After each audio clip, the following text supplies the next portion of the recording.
Menarik tadi apa yang disampaikan Mas Burhanuddin mengenai dengan top 3 tadi yang sebetulnya tidak cukup kuat. Nah, ini tinggal cawapresnya yang menentukan. Sepertinya Bung Qadir ingin mengomentari, tapi tunggu dulu, kita sudah bergabung dan sudah bersama Mas Adi Pres. Assalamualaikum Mas Adi. Waalaikumsalam. Oke, Mas Adi, komentarnya Mas Adi, pengumuman dari Ibu Megawati akhirnya pecah telur ini ya. Capres dari PDIP Ganjar Pranowo. Silakan Mas Adi. Ya, saya kira ini adalah momen di mana begitu banyak ditunggu oleh publik sebenarnya sejak beberapa bulan yang lalu. Karena kongsi dan poros yang lain kan secara definitif sudah mengumumkan siapa jagoan capres yang akan mereka usung. Yang paling utama mengumumkan kandidat capres itu adalah poros perubahan, mengusung Anies Baswedan yang diusung oleh 3 partai politik, Nasdem, PKS, dan Demokrat. Tidak lama setelah itu, Gerindra dan PKB mengumumkan Prabowo Subianto dengan satu deklarasi dan piagam bersama yang mereka buat ya, bahwa Prabowo yang akan mereka usung di Pilpres 2024. Nah, praksis setelah itu publik bertanya-tanya, kira-kira kapan PDIP mengumumkan kandidat dan jagoan mereka yang akan mereka usung? Karena di PDIP kan masih ada simpang siur dan tarik-menarik apakah Ganjar Pranowo atau Puan Maharani yang dinilai akan mendapatkan tiket pencapresan. Hari ini, ya, ketika diumumkan secara resmi di Bogor di Batu Tulis, nama Ganjar Pranowo muncul yang secara definitif diumumkan sebagai kandidat capres oleh Megawati yang akan bertanding di 2024. Praksis setelah itu, tentu kalau kita melihat anatomi dan kontur politik menuju 2024, ya ada 3 poros. Poros perubahan, poros Gerindra dan PKB, dan ada poros dari calon yang dimunculkan oleh PDIP Ganjar Pranowo. Tinggal bagaimana partai politik yang belum menentukan sikap hari ini tentu akan melakukan manuver-manuver politik. Kira-kira kemana pergerakan politik mereka yang akan mereka lakukan selanjutnya.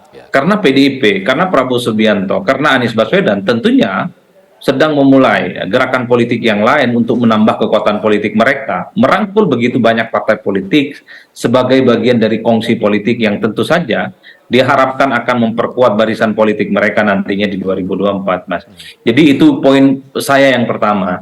Yang kedua, yang paling penting, politik itu kan soal bagaimana menciptakan momentum ya. Saya melihat kenapa diumumkan hari ini misalnya di bulan yang relatif cukup spesial, tidak seperti spekulasi yang belakangan ini seringkali muncul bahwa capres PDIP misalnya akan diumumkan setelah Lebaran. Karena faktornya adalah, ya ini adalah hari yang baik, hari Jumat gitu ya, di bulan Ramadan pula, di mana bulan ini dan hari ini ditengarai sebagai bulan yang penuh barokah gitu. Mungkin PDIP juga berpikir dalam konteks itu, bahwa di hari dan di bulan yang cukup luar biasa ini, di mana besok akan dilaksanakan Idul Fitri oleh mayoritas umat Islam, di mana ada tradisi mudik, ada tradisi anjang sana ketemu keluarga besar, bahwa menu yang akan dihadapi oleh seluruh umat Islam di Indonesia bukan lagi hanya opor ayam, tapi menu politik misalnya salah satu yang diumumkan oleh PDIP hari ini tentang capres yang akan maju. Tapi bagi saya yang paling rasional untuk dijelaskan adalah faktor yang ketiga. Jangan-jangan kenapa PDIP mengumumkan hari ini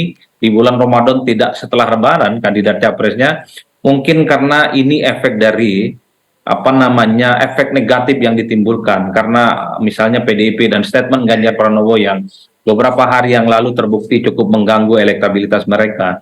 Jadi ini bagian dari untuk rebounds, ini bagian untuk bouncing bagi PDIP dan Ganjar supaya elektabilitas mereka itu tidak terganggu dari sikap politik mereka yang menolak timnas Israel yang berujung pada pembatalan Indonesia sebagai tuan rumah timnas U20 itu, Mas. Jadi bagi saya ini 3 variabel yang kemudian bisa kita jelaskan terkait dengan deklarasi pencapresan yang diumumkan secara resmi, secara definitif yang dilakukan oleh PDIP hari ini.